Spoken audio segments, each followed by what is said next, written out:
Okay, we're good to go. Oh, vast me hearties, and welcome once again to Full Stream Ahead. I am your Captain Charlie the Professor Esser, and with me, as always, is me skinny rich friend. It's and Mozz. First mate. It's Mozz. Mozz! Oh, Mozz. My friend from Staten Island, who may as well live across the Atlantic Ocean. Because Staten Island, man, it's hard to get to. Hard to come from. Oh boy. They charge you both ways. It's the only place that charges you to go to New Jersey. It's like, really, dude? To New Jersey? Right. And the funny part is that's half the reason most of the people flow through the island is just to get to Jersey or getting somewhere from Jersey. Crazy, man. Anyway, speaking of One Way Out, that's tonight's episode. In a galaxy far, far away, filled with capes and lunatics, gods, and monsters, there is only one way out of Andor, Season 1, Episode 10. A rare opportunity opens, and the time for Cassian and his fellow inmates to act is now. Toby Haynes is our director this week. Our writers are, of course, good old Bo Willimon, and Tony Gilroy gets that created by credit, or that, Cassian gets the thing, and then for created by, and this is all based on good old Jorge Lucas, who created Star Wars. He's a popular young gentleman, Jorge. What I will say is, man, if that old guy hadn't died last episode, and the doctor hadn't been so cooperative, and this is the thing, is that so much of all of this is hinged on coincidence, but so much of history winds up being hinged on coincidence. I think it's also a matter of perspective. You can call it a coincidence, or you could call it the instance that worked. Because I guarantee you, if the old man hadn't died, Cassian would have found another coincidence that we would have called it. Exactly. Well, I mean, that is true, and that is true. But he does need to get, Andy Serkis, who is just a fantastic actor. I want Andy Serkis to get an Emmy for this. He is really great in this. I'm trying to find his. It's like Kino Loy. By the way, I love when they give people the name Kino in Star Wars, because Kino, it actually means cinema in a lot of European dialects. So they always called it Kino. Like in Germany, if you go to Germany, you'll see the word Kino all over the place. It means they show movies there. Or videotapes, or usually pornographic films. But so I love anytime I see the word Kino, because it's a popular name in the Star Wars universe, and I like that fact of it. But Kino Loy, who is a man of his time and a man of his place. Though I will say, I'm going to say this right now, we don't get his fate in the end of this. Oh, we don't. Actually. We don't. We know that he can't swim. Right. Which immediately makes you go, what was his plan in this? But at the same time, I that's what the thing I appreciated about him. Like, even from the beginning, he seemed like a hard customer, but he was just trying to make the lives of the people under his charge easier, right? He was a man for his people, and even then, when he said, just to stick it to the man was his plan. I'm already dead, so it didn't matter. Like, it was just like to get a measure of like, how dare you, right? Nobody does this to me, right? Recognize the power in me. You can't do this to me. I won't let you. Exactly. And that is what I think is, I like that about him. Although at the same time, there's this secondary argument, which is like, yeah, but you were a collaborator. you came into this knowing who you were and what you were doing and what you were doing to other people.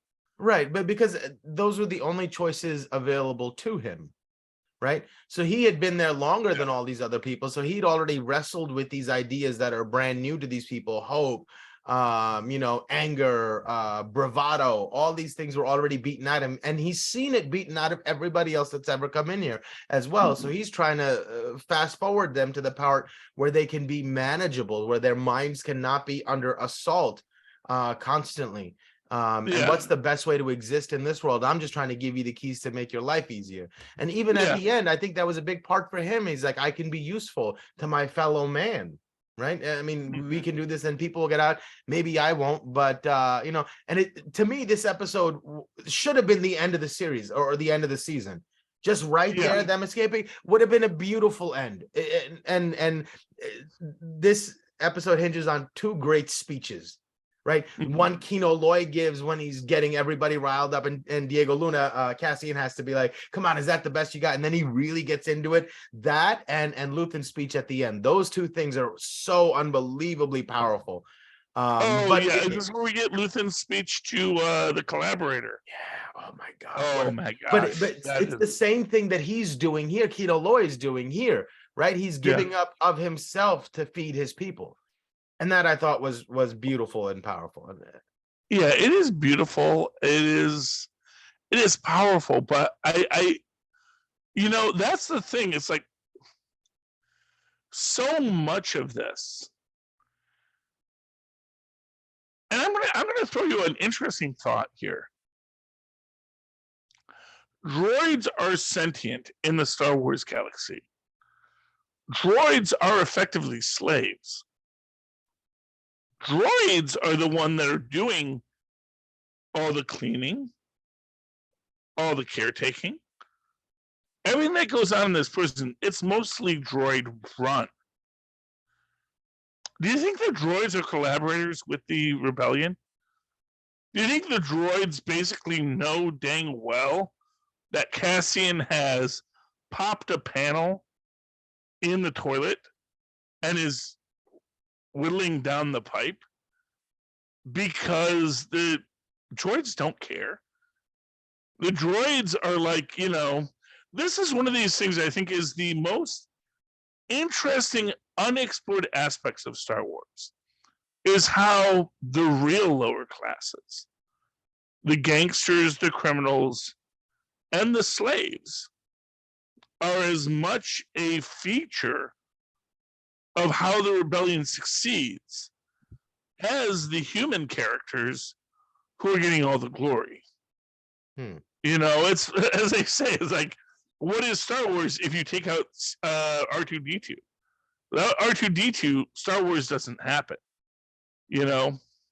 And the fact of the matter is that so many of these characters that you don't even know or acknowledge, they are made to be sentient. They're made to be real AI. And yet, at the same time, what do they do? Except their jobs. But at the same time, if their job doesn't contain informing the Empire of problems, they don't inform them. So when that robot comes in every day to clean the toilets, because I'm sorry, no matter what you're eating, whatever that protein paste is, flavor or not, there is going to be someone that has to come in and clean that toilet. And they're going to see that the panel's ajar. They're going to see what's going on, and they're going to choose, because we know that droids can choose. They can choose to lie, as we see with our good little box droid, or they can choose to tell the truth.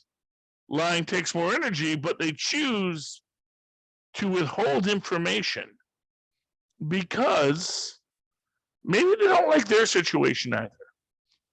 And maybe they hope someday droids will get respect, which is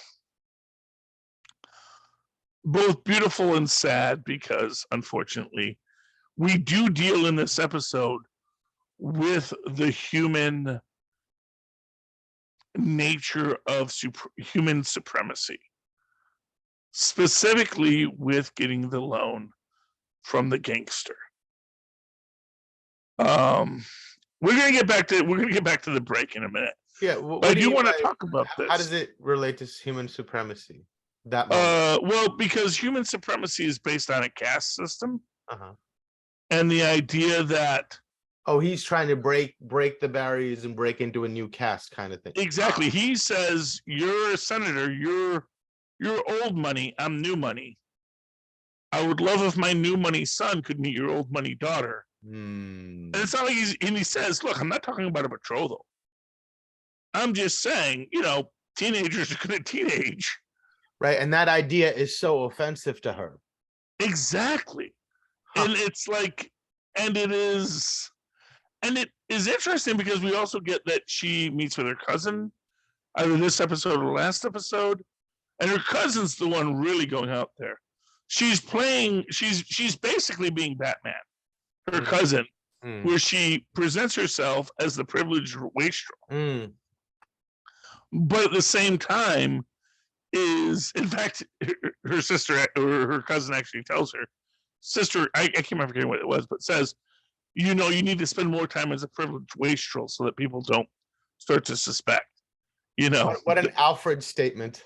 Exactly. You need to go out there and put out a sex tape or something so that people know you're just a goofball. Yeah. They don't have to worry about, because you're doing a little too much good right now, and that could be dangerous for everybody, because then everyone starts looking at everything else. I love that when she's talking to Mon Mothma that she regurgitates a line that her girlfriend said to her. When she's like, "Oh, why aren't you paying attention to me?" She's like, "Man, the rebellion comes first. We take what's left." And it really stung her. That line really bothered her. So when she got an opportunity to use it, I loved the way the actress played this. Like, she really enjoyed delivering that line just to get some of that stink off of her. She's like, "The rebellion comes first. We take what's left." It's like, it was such a cool moment. It is a cool moment, and this is so much of the rebellion, and what I think makes the rebellion so hard, and makes me wonder about that senatorial position.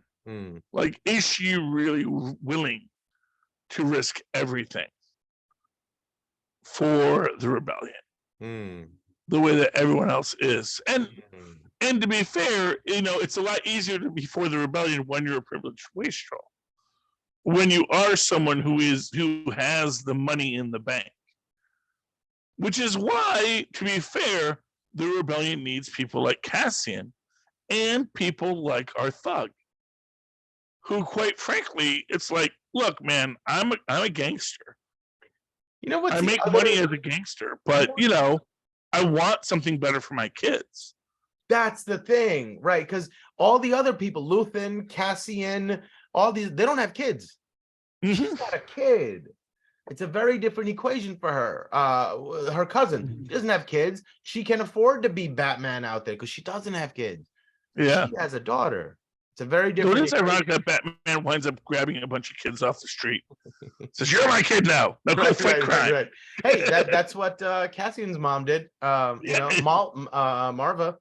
Yeah. Oh, Marva. Man, there's a line in one of these episodes where the our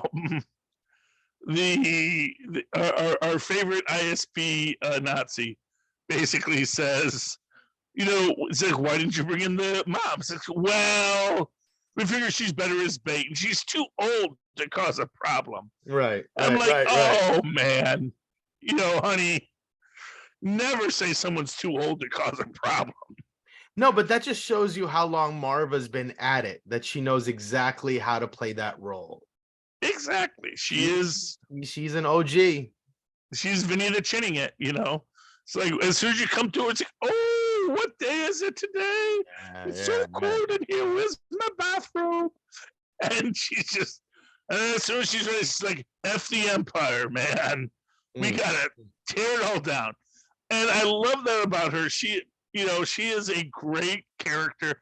Again, another real Emmy contender from this whole thing. Because she is a person who just has 0 F's to give and will give you all 0 of them. She will find an F to give. Here are my negative F's to give you. Yeah. I want you to know how important it is for me to give you these F's. Yeah, you'll remember that spanking. Yeah, she is awesome in this, and but just the idea that, and again, it is why I've realized that as big of a BA as she's meant to look like, our ISP person, she is meant to be hoisted by her own petard. Because everything she says, everything she does, it is all to show both how powerless she is at the end of the day, how out of her depth she is, and how much she represents the Empire in controlling people. Because she thinks she has these powers. She thinks she has it all under control. At no point does she ever really have that. I think it's really... Sorry, I didn't mean to cut you off. No, please. So I think it's interesting to me, like she is, every time she encounters what's his name? Frank Mr. Burns. Tailored Suits, right? Every time she encounters him, she's like offended by him. It's again that caste structure kind of thing. You're lower class. I'm an executive. I'm an officer. You're just a lowly peon. But like, she is him. And she's fighting so hard not to admit that to herself, that she is him. And that's the struggle in her. To watch that happen is so cool. Yeah, and again, like I said, she has no power against him, because what's she going to say? She's going to say there's a guy who she did help,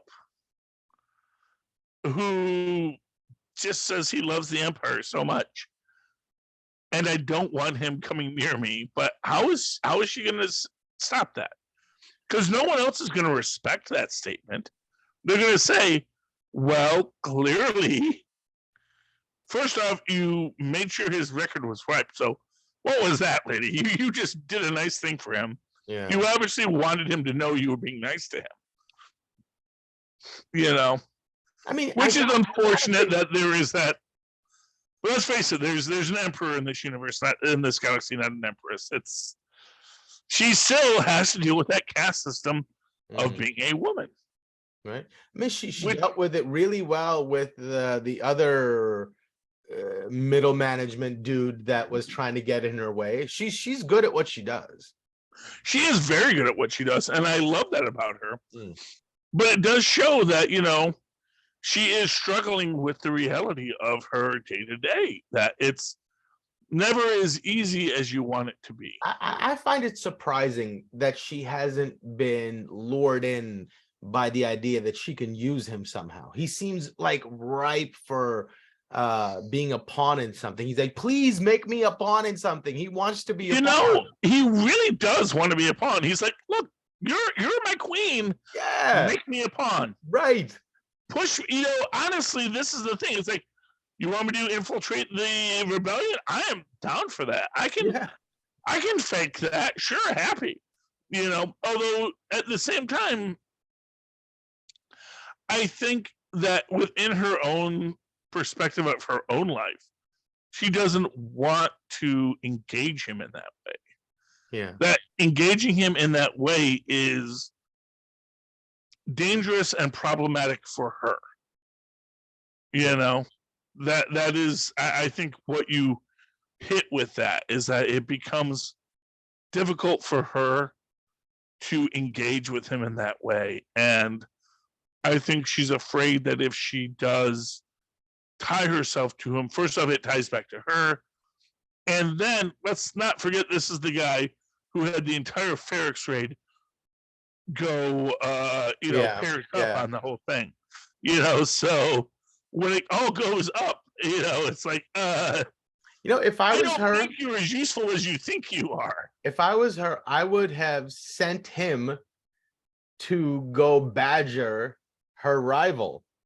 And I bet you he would have been greedy enough to try to use him and ruin his own plans. That could have been the case. That would have been fun. Honestly, I would have sent him back to Perich and just start snooping in Perich. Yeah. See, say, I want you to go deep cover on Perich. Right. And see if you what get you caught, can learn. I've never heard of you. Everything you hear back to me. Yeah. Because I bet you he could be.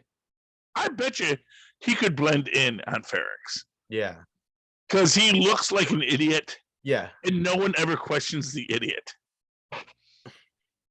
Yep. You know, that's always the question. Yeah. Oh. But so they take our old man away. They got the bag. They get the bag in the cart. And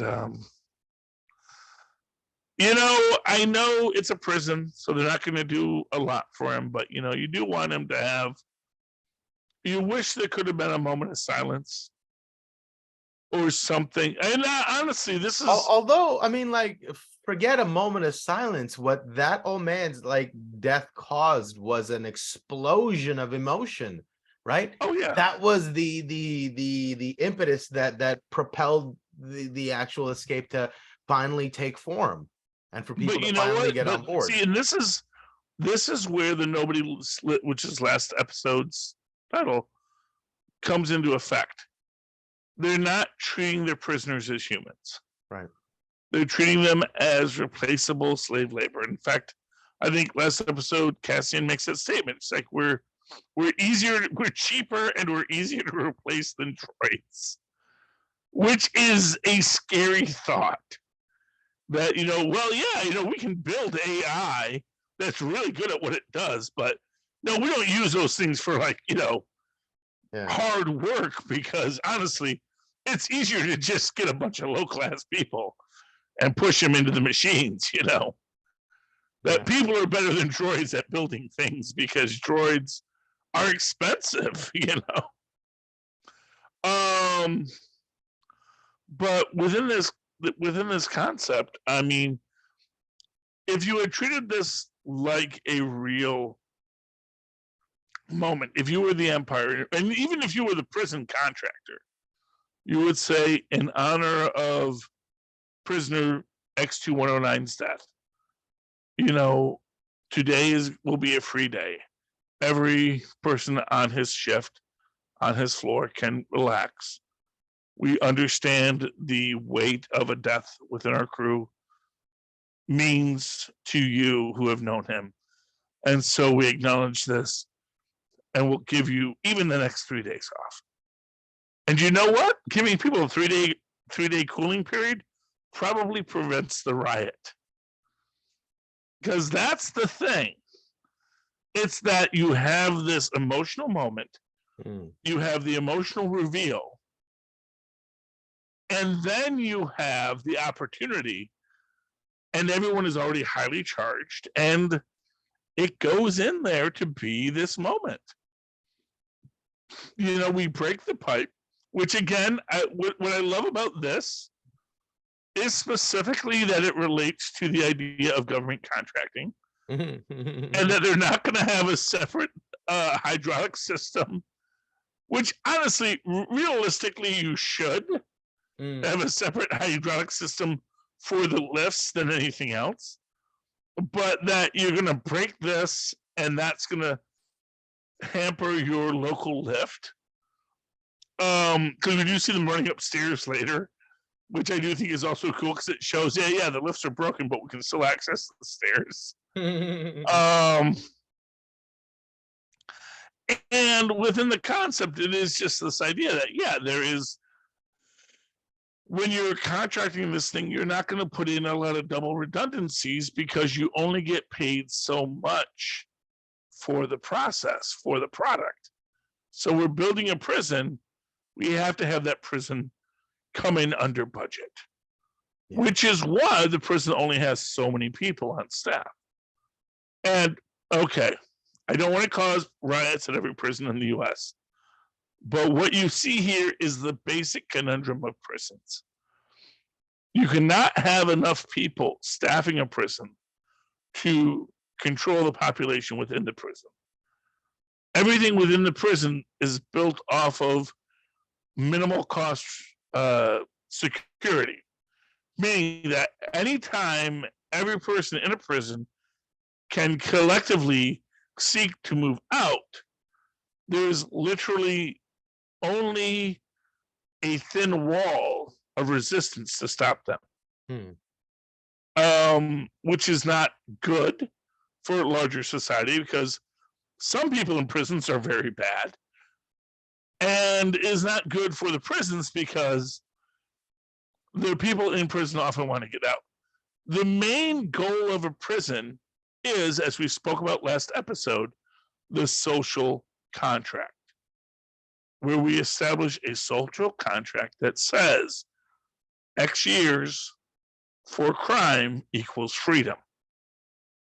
And as soon as people can start to get freedom, they are more than willing to take the 3 hots and a cot, because they know that freedom is coming. And what the Empire did here, which is stupid but indicative of fascistic governments, is decided, well, we just don't have to let them out. And it's like, no. You don't understand. The entire model that this is built on is the idea that they get out eventually. If they don't get out, they will leave. Because we can't stop them from leaving if there's not a way to get out. Right. For all the complaints about prison reform in our current world, a lot of that actually derives from this idea that the less safe a person feels within prison, the more likely it is they're going to do something bad in prison. And what you need to establish is this idea, like, look, I know it's not comfortable, I know it's not good, but these are the reasons we're putting you in prison. These are the reasons it's not that bad to be here.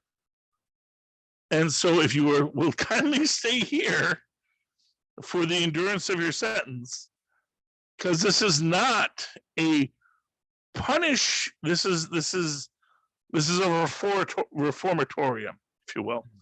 That this is not meant to be punitive per se, unless you've actually been convicted of a punitive crime. That, if you can put someone away and say, but here's how you'll contact your friends, here's where you'll sleep, here's your food, here's how we make sure that it's a comfortable stay, even if you are awaiting sentencing. People will be acceptable for that, but that costs money, and nobody wants to spend money.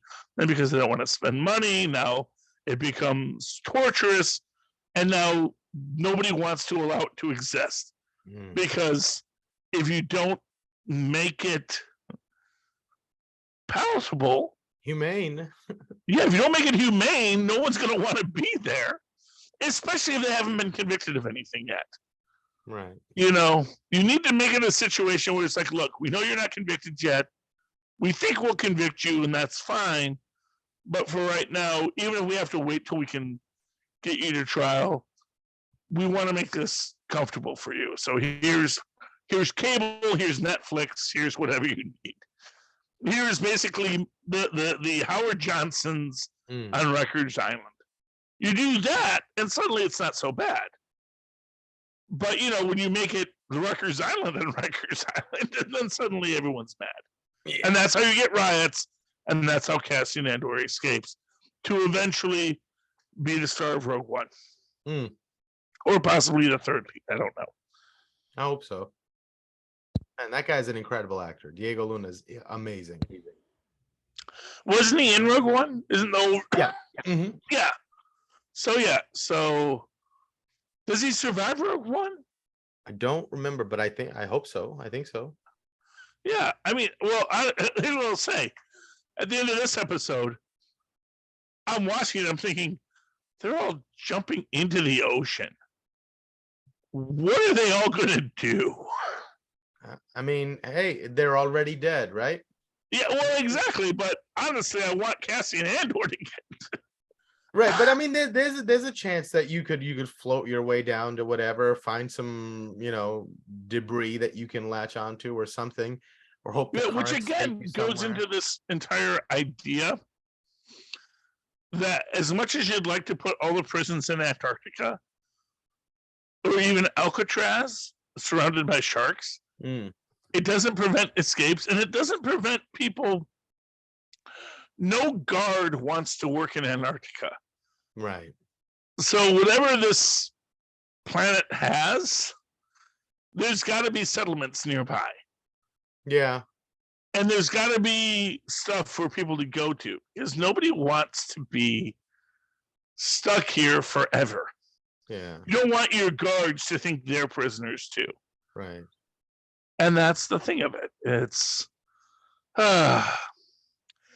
rough how you break it down, But this is why, the inherent idea of inhumane prisons don't work. Just like inhumane police officers don't work. It's like if you have a system, you can have a system that'll work so long as everyone is operating to ideals of the system. But the second, venial people and sociopaths get into the system and want to try and look better by putting more people away or by doing bad things to people, Yeah. that's when everything gets bad. What I'm saying is that the empire at the start of it was just a bureaucracy. And really, it was more about one guy's goal to sort of live forever through his apprentices to effectively create a system where each Sith master takes over the Sith Lord and yada, yada, yada for all eternity. And one person gets to live forever as a conglomeration of souls. Mm. At least that's the current theory on what all that craziness was about. See, Jedi, you strike them down, they become more powerful because they become individuals. Whereas Sith Lords, when you strike a Sith Lord down, that Sith Lord becomes part of you because you strike them down in anger. And because you strike them down in anger, they become you, and then they take over your body for eternity. And so that That's so interesting, the parallels between the Star Wars story and the Dune stories, right? Well, Because I think that they have this whole thing where all the previous Reverend Mothers are in the consciousness of the current Reverend Mother, right? And she can pull back on them and have conversations with them, and they're there. Sometimes they can take control. So it's like that. It's so fascinating, the parallels between those stories. yeah, well, I mean, not for nothing, Dune came out before Star Wars, and Star Wars borrows happily Yeah. from the art that came before it, which all art should.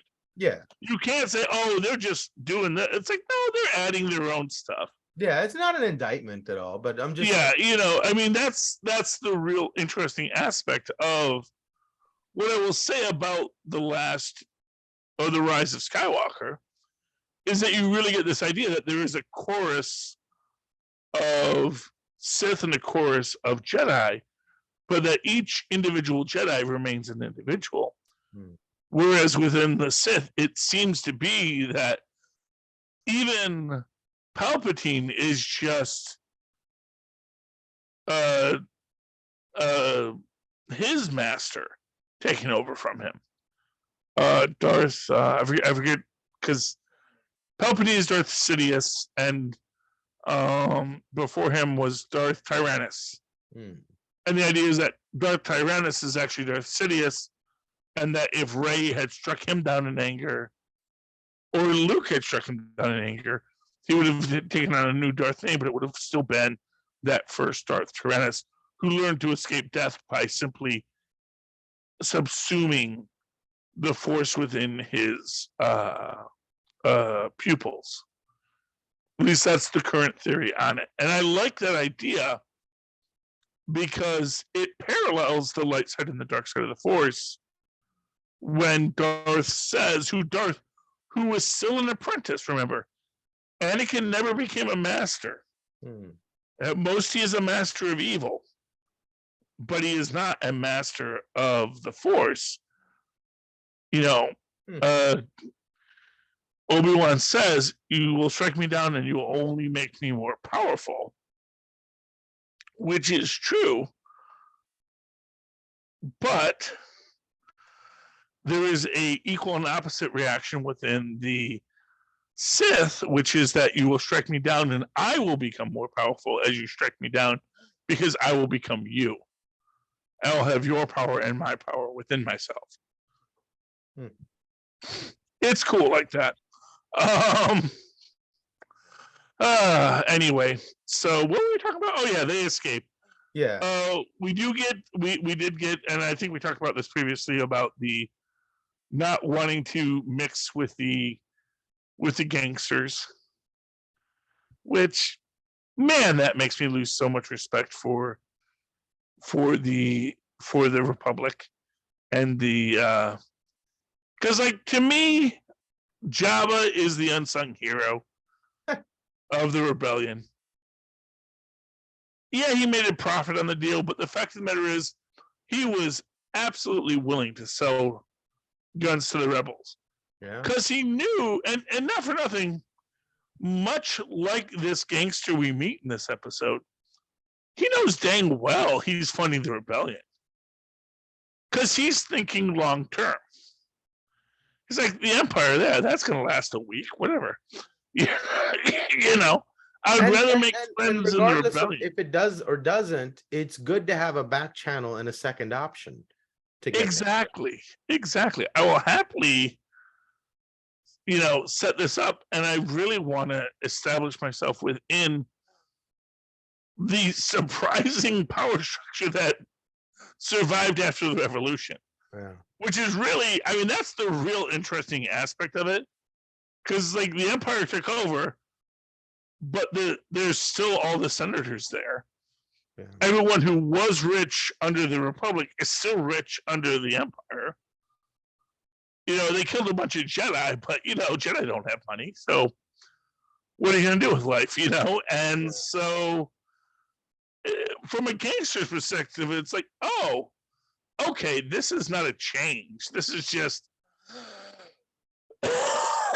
they've changed the voting structure, right? And now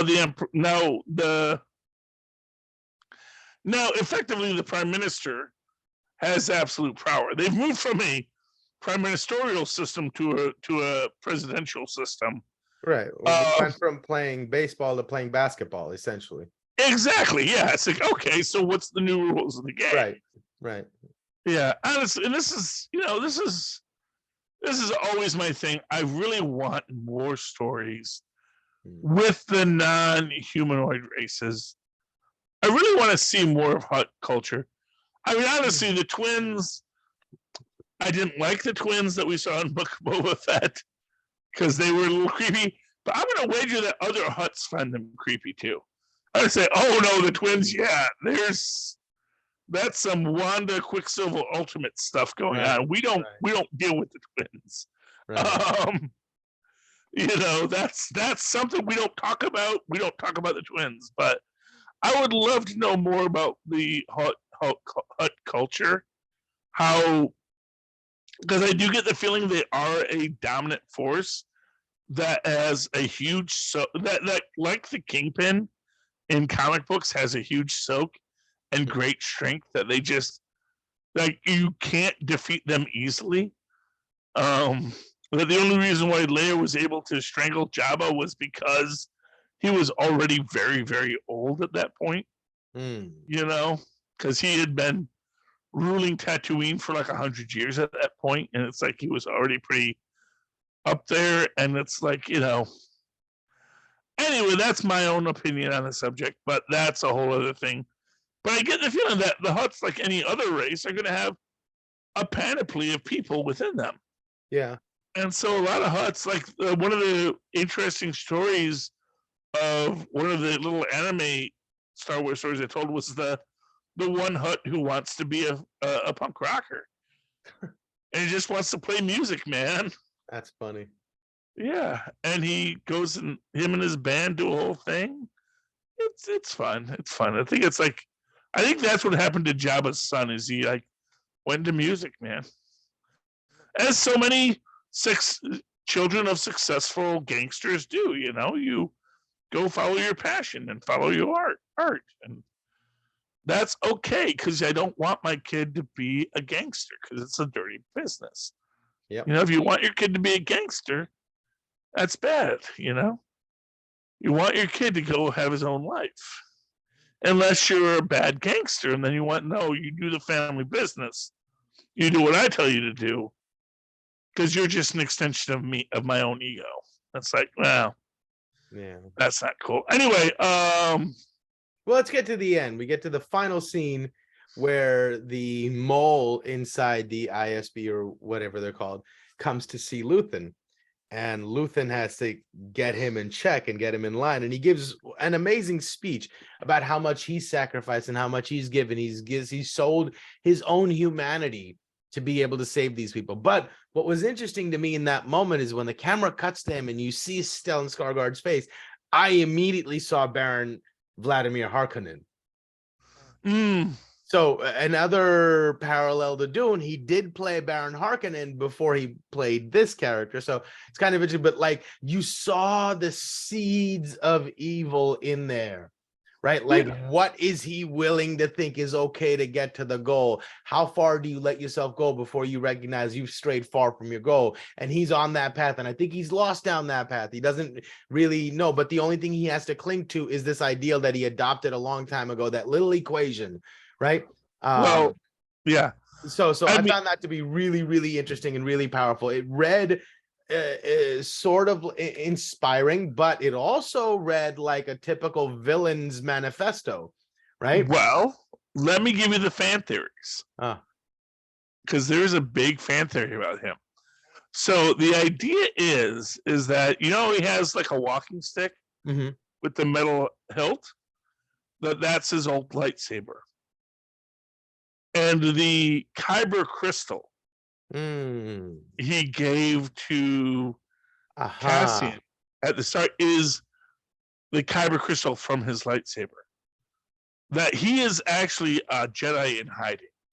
Wow. And what he effectively said was, you know what? I can't be a Jedi anymore, but I can use all the powers of the Sith against them. I will never be redeemed, and I will not fall to the Sith, but I will be as evil as any Sith has ever been, to ensure that the world is made better, that the world is a place where Jedi could once again live. Yeah, he says as much, because I'm relegated to using my enemies' weapons to defeat them. Exactly. And it is this idea. He has cut himself off from the Force. He does not have balance within the Force. He does not have the peace and the will and all of the joys. Because the whole joy of the Force is meditation within the Force. Like, that's why you become a Jedi, is to be the monk who sits and feels the universe all around you and feels it flow through you. And you become one with the Force, and then you become the immortal force that is the force of the universe. And he has said, no, I will not be that, because right now, if I were to be that, first off, I would be struck down, which is not good. But more to the point is it would allow for others to be struck down. But if I close myself off from the Force, but I take all the things the Sith do, I will be both invisible to the Sith, because I just look like another venial person to them. Because when the Force comes to me, it just says, oh, he is venial.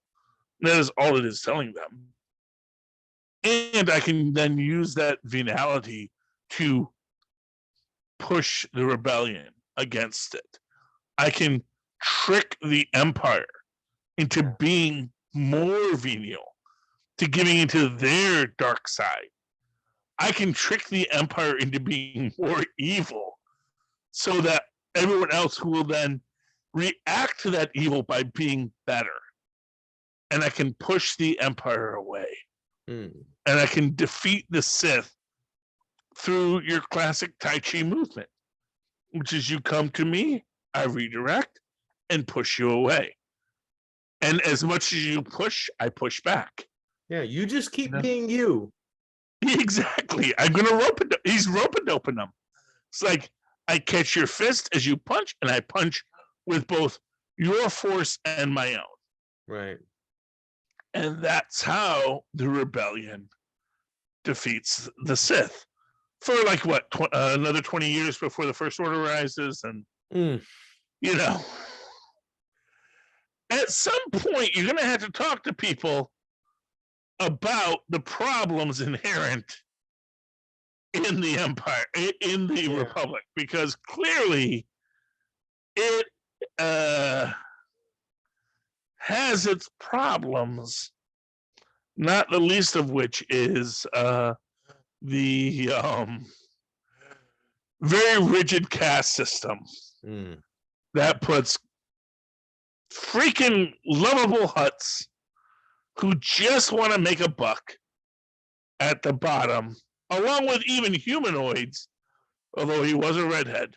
A redheaded humanoid down there with the Hutts. It's like, you redhead. You go be with those Hutts. You're not one of the elites. So maybe at some point we'll see a republic that actually, like the Federation, not only tolerates difference, but embraces it. And that's what we're hoping for in the next 3 movies. Let's go. Mozz. Well, actually, first off, let me do the company stuff. Folks, if you like this show, if you want to talk to us about the show, write to us at CapesandLunatics@gmail.com. That's Capes and Lunatics, all spelled out as one gigantic word, at the gmail.com, or just gmail.com, because that is the Google force that runs at least a portion of the internet.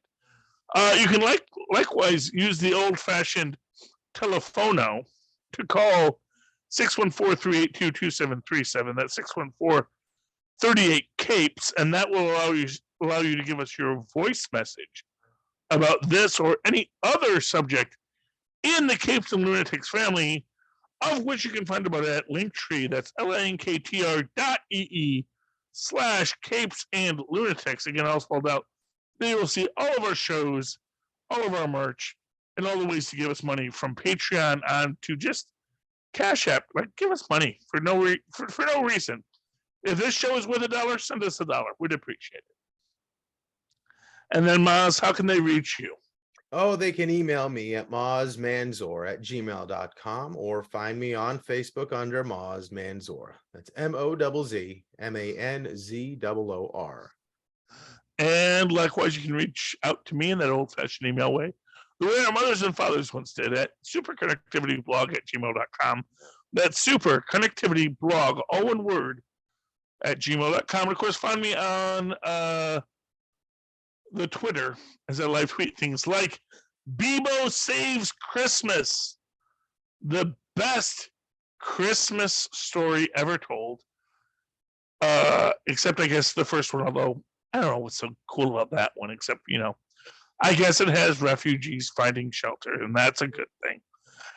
At Charlie Esser, that's CharlieEsser.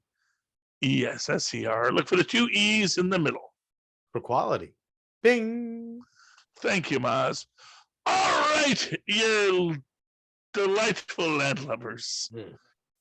You've come to the end of another exciting episode of Full Stream Ahead. You've sailed upon the briny mists that is the internet. We ask you to come back next week as we once again sail full stream ahead. Arg. All right. All right, Mozz. You can send all this out to Phil